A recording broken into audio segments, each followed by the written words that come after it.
Assalamualaikum warahmatullahi wabarakatuh. Pada kesempatan kali ini saya akan membahas pengaplikasian ASPSS untuk materi analisis seragam atau ANOVA. Jadi ANOVA ini atau Analysis of Variance ini merupakan salah satu jenis dari statistika inferensial. Nah, nama lain dari ANOVA itu bisa disebut dengan analisis ragam, sidik ragam, atau kepanjangan dari ANOVA itu sendiri yaitu Analysis of Variance. Nah, kelanjutan dari materi uji Z ya kan. Nah, kalian udah tahu perbedaan dari kedua uji itu yaitu berdasarkan jumlah sampelnya gitu kan. Kalau misalnya jumlah sampelnya kurang dari 30 berarti kalian pakai uji T. Kalau jumlah sampelnya lebih sama dengan 30 berarti kalian pakai uji Z. Nah, di ANOVA ini sendiri kita juga akan menguji hipotesis dan diberi nama dengan uji F. Nah, nanti berarti di sini kalian harus tahu bagaimana cara membaca tabel F juga gitu. Nah, apa sih perbedaannya dengan uji hipotesis sebelumnya gitu kan? Nah, uji hipotesis sebelumnya yaitu uji T, uji Z, kita cuman kepingin tahu perbedaan rata-rata antara satu atau dua kelompok cuma saja gitu. Beda kalau dengan ANOVA. Nah, kalau ANOVA ini kita ingin menguji perbedaan rata-rata lebih dari dua kelompok gitu. Lebih dari dua kelompok berarti 3 dan seterusnya gitu.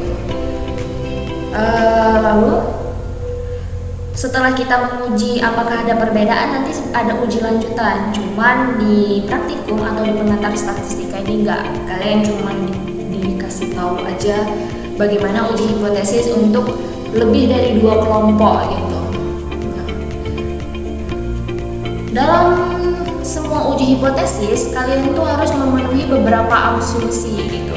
Yang kakak udah pelajari, asumsi itu banyak gitu. Nah, tergantung sama yang diminta gitu. Nah, asumsi itu di sini sendiri ada 4. Ini ada 4 ya. Kemudian ada aditif sama multikolinearitas. Nah, itu yang kakak tahu. Ada 6 ya. Ada 6. Tapi yang umumnya sering digunakan itu normalitas, homogenitas sama multikolinearitas. Nah, itu yang paling umum. Jadi nanti untuk bahan selanjutnya itu tergantung yang diminta gitu. Tapi 3 itu yang memang paling sering dipakai gitu. Nah, kalian bisa searching apa itu normalitas, homogen, linear, independensi dan lain-lainnya.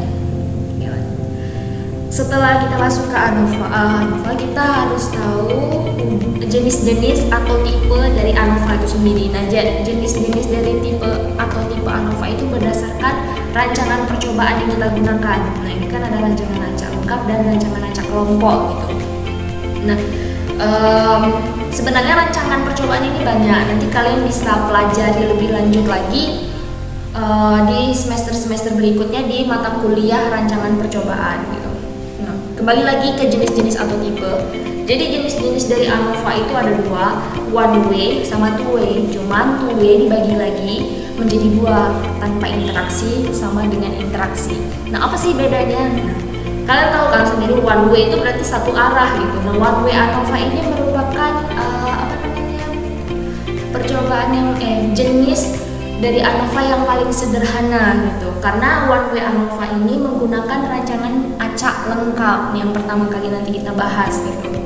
Nah, ini kan semua sama nih responnya. Kita kepingin tahu bagaimana penurunan berat badan berdasarkan metode 1, 2, dan 3, dan 4 ya kan. Nah, yang berbeda itu perlakuannya. Nah, perlakuan untuk one way ANOVA itu bebas dipilih secara acak. Jadi nggak ada perbedaan dia perempuan, laki-laki, nggak acak semua. Jadi memang nggak ada perbedaan jenis kelamin, umur dan sebagainya gitu. Nah, kalau two way ANOVA tanpa interaksi, nah ini dibedakan, dikelompokkan. Nah, ini diperhitungkan kelompoknya gitu.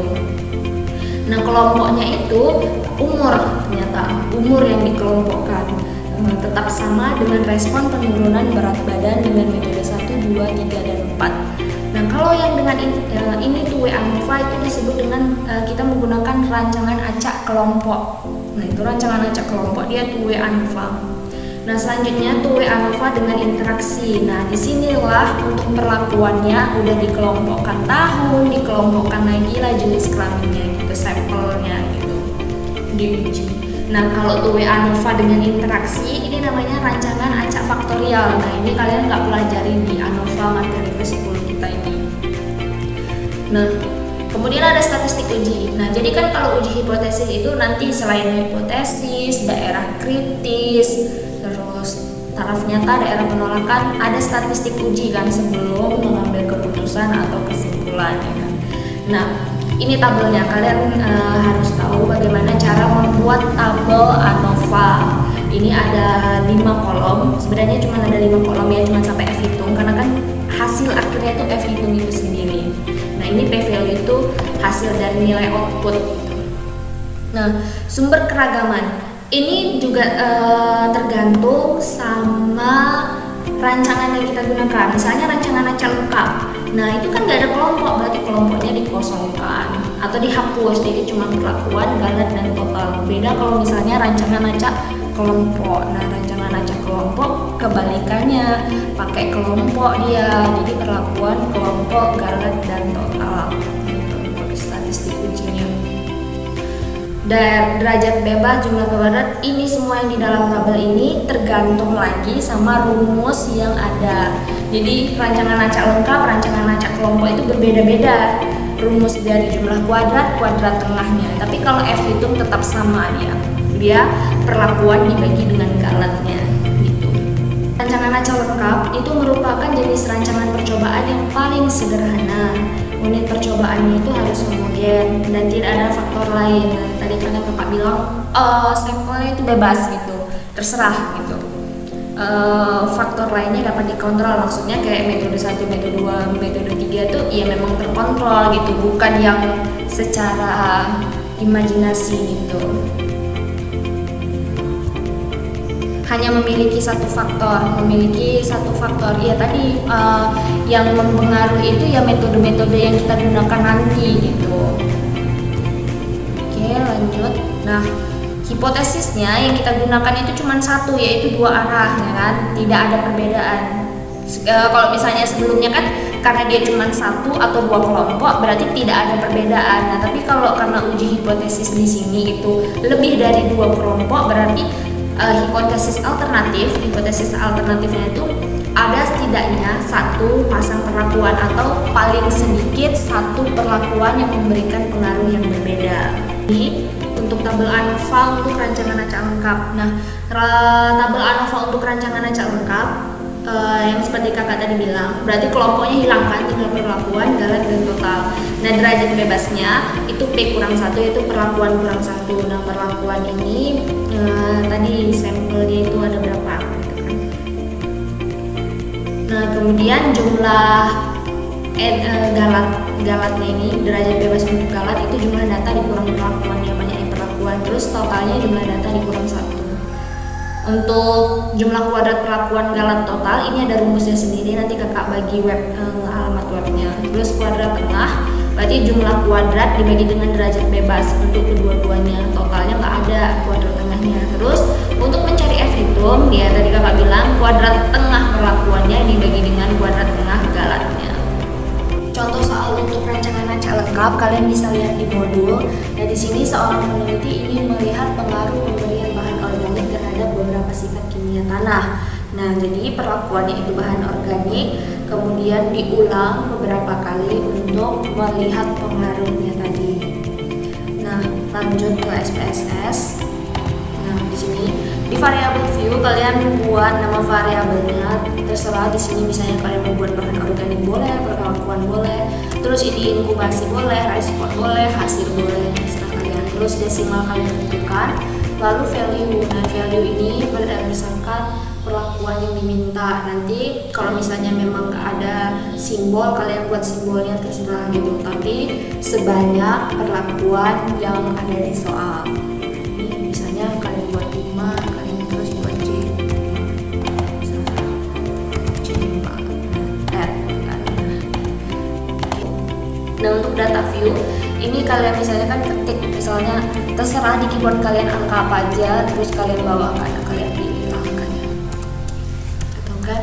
Nah, terus untuk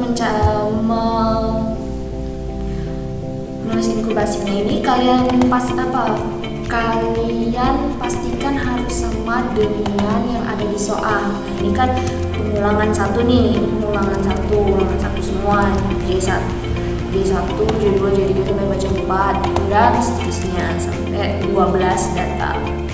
Nah, kemudian analyze, kemudian compare means.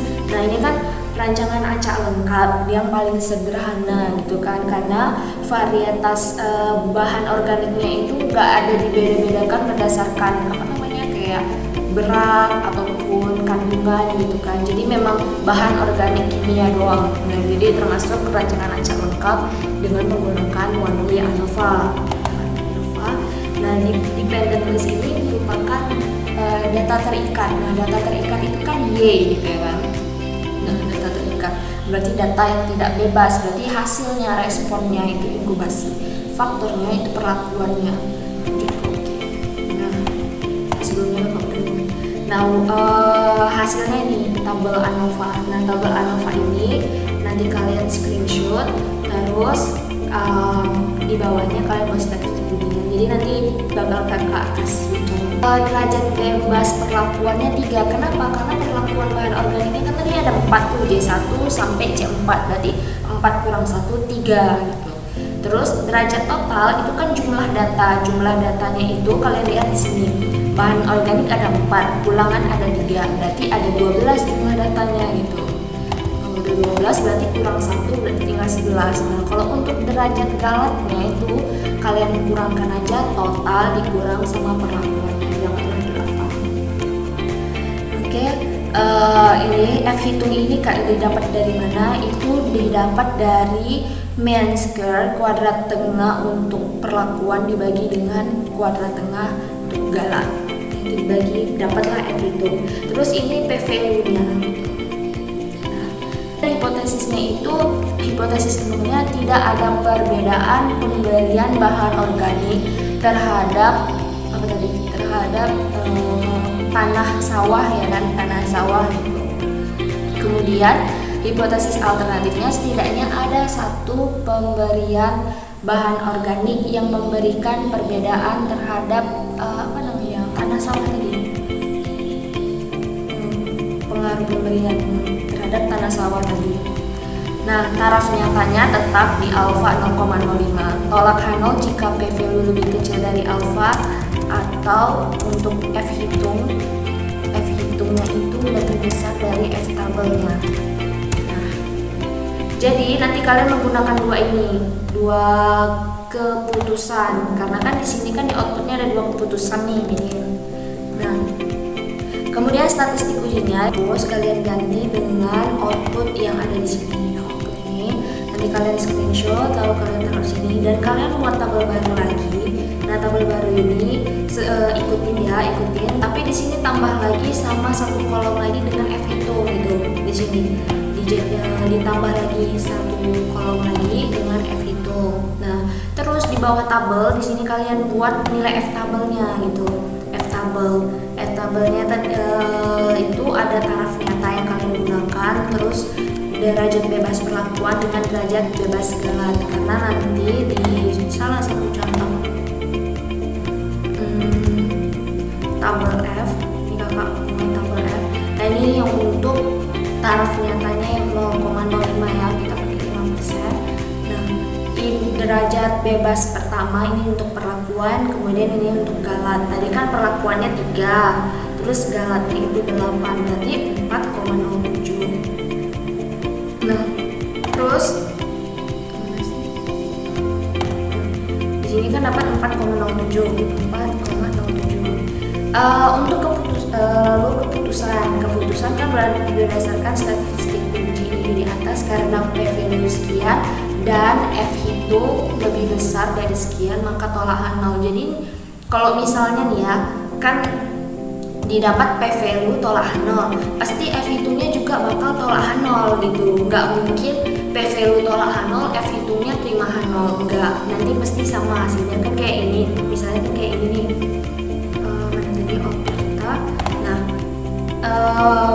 P value-nya itu kan lebih kecil dari alfa, lebih kecil dari 0,05, tapi F hitungnya lebih besar dari F tabelnya. Nah, F hitungnya kan dapat 5,78, sedangkan F tabelnya dapat 4,07, berarti dia tolak H0. Nah, kalau tolak H0 berarti setidaknya ada satu pemberian bahan pupuk organik yang memberikan pengaruh terhadap tanah sawah tadi.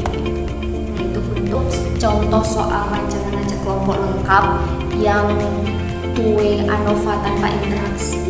Ini kakak menggunakan salah satu sumber yang berbeda. Kakak kepingin kasih tahu bahwasannya hasil yang dihasilkan dengan cara menghitung manual akan sama dengan hasil yang dikeluarkan oleh output gitu.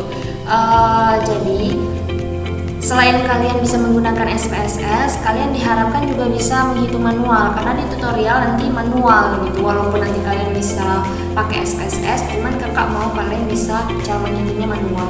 Nah, di RAL ini juga ada, cuman kakak pakai contoh soal yang ada di modul gitu, yang lebih simple. Nah, kalau yang RAKEL, nah ini baru kakak pakai yang punya ditanya. Nah, di sini dibilang katanya suatu percobaan untuk mengetahui kemampuan produksi 8 varietas jagung. Nah, ini perlakuannya disimbolkan dari F1 sampai F8. Kemudian ditanam pada tanah kering yang kesuburan tanahnya dianggap homogen. Jadi semua rancangan acak yang kita lakukan ini itu bersifat homogen. Nah, kemudian dilakukan secara acak lengkap per kelompok pada petak-petak tanah. Jadi yang kelompok itu petak-petak tanahnya gitu, berukuran sama gitu. Jadi dibedakan, dianggap pengulangannya itu dianggap oleh petak-petak tanah, pengelompokan petak-petak tanah. Nah, kalau misalnya nanti kalian kunjungi web itu, kalian bakal dikasih tahu cara perhitungan manual untuk membuat tabel ANOVA itu sendiri. Nah, ini hasil statistik ujinya. Kita langsung ke contoh perhitungannya. Di variable view, dia kan ada 3 tuh, kelompok, perlakuan, sama hasil produksinya yang kita lihat. Nah, terus desimal ini kalian sesuaikan. Terus labelnya, kelompok tadi kan petak tanahnya, terus perlakuannya varietas jagung, terus hasil produksi. Nah, ini terserah mau label ini terserah mau kalian tulis atau enggak, terserah. Boleh enggak gitu, karena kan kita cuma butuh nama variable view-nya aja. Nah, value tadi kan dibeda-bedakan. Tadi nih ada petak tanah 1, 2, 3, 4 sampai 5. Kemudian untuk perlakuannya kan varietas jagung ada 8, nanti ada 8 kalian buat. Oke. Nah, ini udah kakak buat kelompok. Nah, kelompok ini kalian urutkan dulu 1 sampai 5. Kemudian 1 sampai 5. Kemudian varietasnya kayak gitu juga, karena kan kita ingin melihat perbedaan